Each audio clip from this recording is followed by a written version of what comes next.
Alright guys, first thing we're going to do here is we're going to start off on some Ultima Online. This is a free shard that I'm actually playing on. I'll have the information in the actual description if you guys want to get on here with me. Or even get on at all, it's actually a really good time. There's no safe area in this shard, so if you're looking for that gold cursor, you're going to be sadly disappointed. It's a very, very cutthroat server, so there's no possible way for you to escape harm or anything like that. They have set up this area over here, which is kind of cool for crafting. Once you enter it, as you can see down here, you have entered the Britain Crafters Guild. It's actually a lot of fun to go in here. Obviously, you can only have 3 characters right now. I did make a smith. I don't know that I'm going to continue as smith. Don't have a lot of fun playing as smith.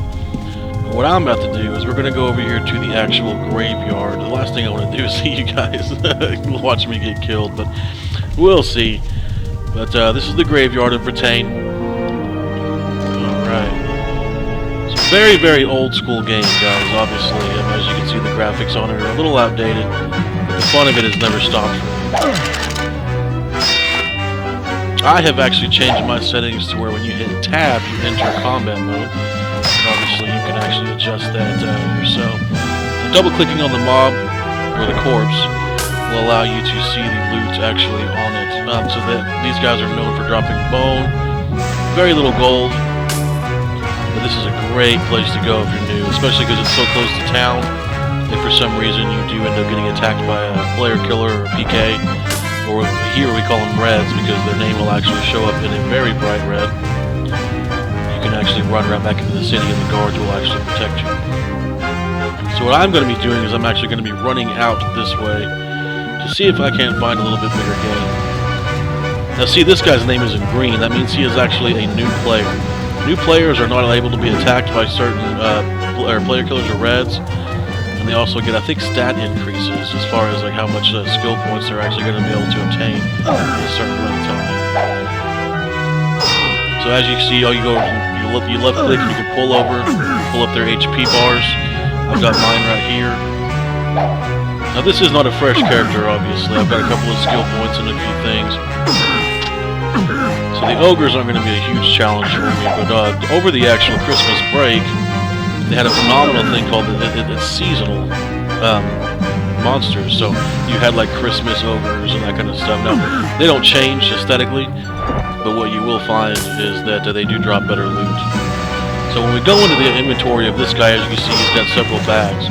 You do need to eat in this game. Well, you don't need to, I guess technically you can go without it. If you don't eat, you start increasing the chances that you're going to actually miss when you're trying to swing on a mob. So as you can see, it says I'm stuffed. I try to keep up with that pretty well. So not a whole lot of booty, I guess, off these guys, but like I said, these are just the ogres. There's trolls and etnas that do give a little bit higher gold count. And I can actually see if I can go show you guys the dungeon. See if I can make it.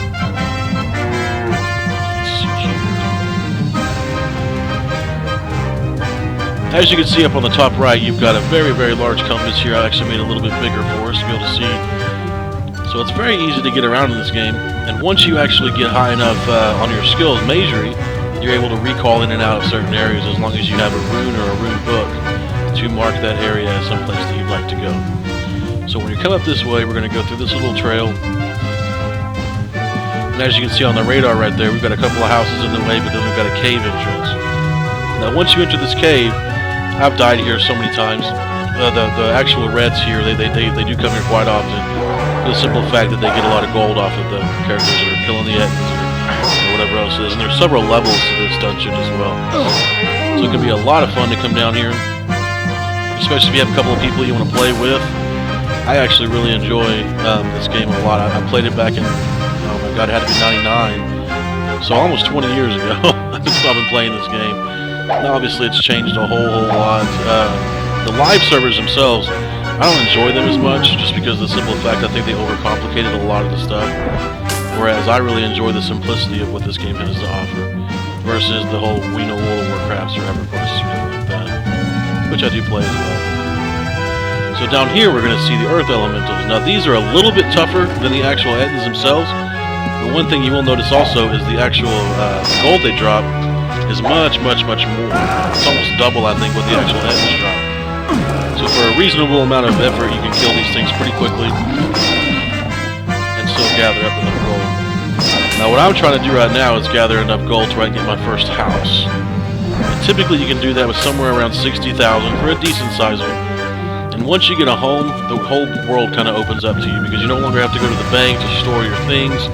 The bank boxes are extremely small and very, very frustrating whenever you've got a lot of stuff in there. And matter of fact, I may actually go show you guys the bank and everything else as well, because that's going to be kind of some starter stuff anyways if you guys are going to get into the game. Let me go and finish these Ettins off, and we'll head up back to the bank. See if I can make it there without seeing a red. I'd love for you guys to actually get to see a red, but I'd also hate for you guys to get to see me killed by one. So this guy is definitely not set up for PvP. I don't have any potions on me or anything crazy. His magery is still very, very low. Yeah, I think I'd be a pretty good target for a PK right now.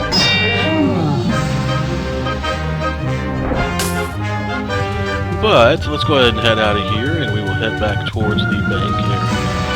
At least you guys did get to see the dungeon. Obviously, it's real close to Britain if you want to spawn at that point whenever you come into the game, because you do get to choose your city. See, as you can see, another player right there, Legionnaire, 3%ers. It sounds like somebody that would PK me. But as you can see, we're going to take the exact same path we took before. By the way, I definitely recommend getting a horse. And the reason I'm moving so fast is because obviously I am mounted. They're about 600 gold, so it's about 100 gold more than you start off with as a new character. But you can gain that pretty easily out in the crypt area. And once you have a horse, it just becomes, oh, okay. Now this is going to be a Paragon creature. Paragons are something that, from my understanding, are very unique to this actual server itself. Not only do their regenerative powers, they have huge regen. They have a lot more life, but they also have the option to drop these Paragon Chests. So once you have a Paragon Chest, if you can find someone to unlock it for you, typically there's a lot of good things inside of it. Now it's a crapshoot.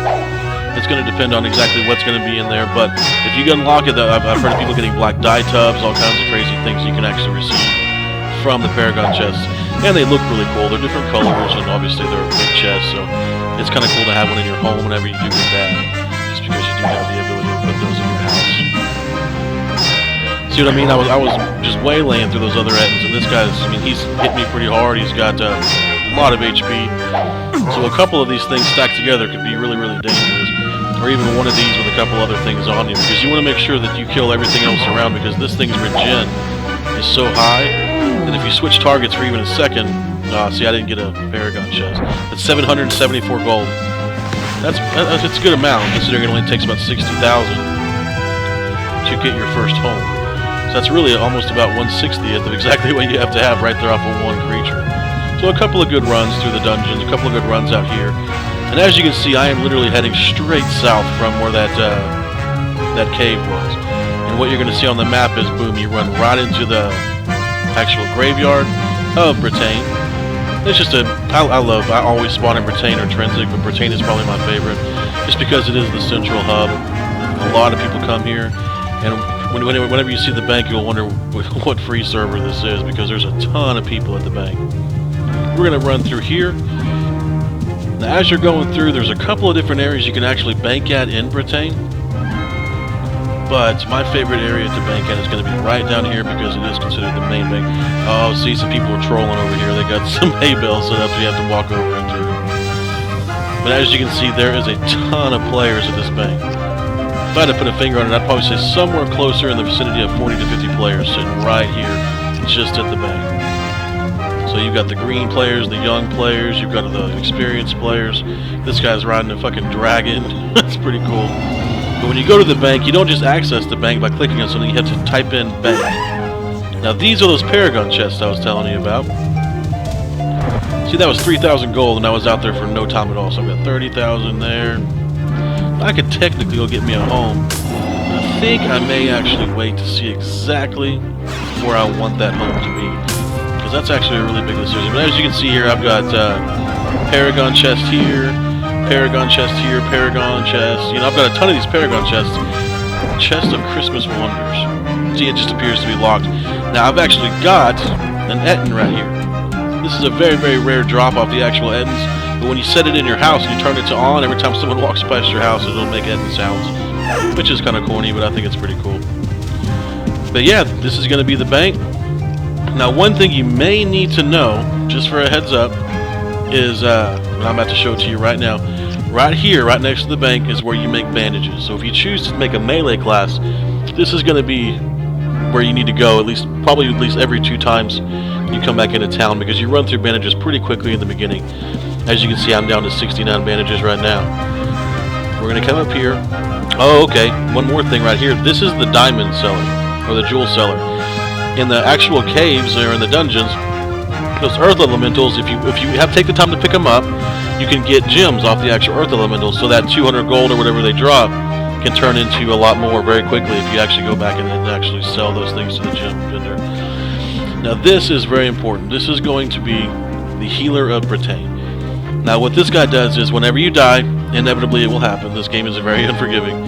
But when you're going out there, let's say you're in the, I don't know, you're in the graveyard, or somebody comes by and PKs you, or something like that happens, you come in here, you walk past the halfway mark, and these guys will actually revive you. Whenever you are revived, unlike most games that are out there right now, you don't start with anything. You have to go back to your corpse to get your stuff, if you wanted it all. You don't lose EXP, you don't lose skill points, you don't lose anything with the time it takes to go back. But for example, my guy, I've got actually some armor on, it's exceptional armor. If I were to die out there and somebody came by and just stole all my stuff while I was getting healed or getting resurrected, I lost it. That's it. So there's not a whole lot you can do about it at that point. But very, very fun game. This right here is going to be the end, which is where I'm going to kind of conclude this right now, just until I figure out some more content to put in some of these things. Go into one of these rooms, and then just simply hit log off. Hit OK, and you're good to go, guys. So I'll tell you what, let me know if you want to see more of these videos. I'd like to do some more. I really like this game. And I'm actually thinking about making a couple more characters as well, to see if you guys can kind of experience it from a different viewpoint rather than just a simple pincer. So if you guys have any questions, feel free to reach out, and let me know if you want to start playing with me, man. I'd love to have some friends on here and everything else to kind of get a little group going. So, alright guys, have a great time, and I'll see you in the next video.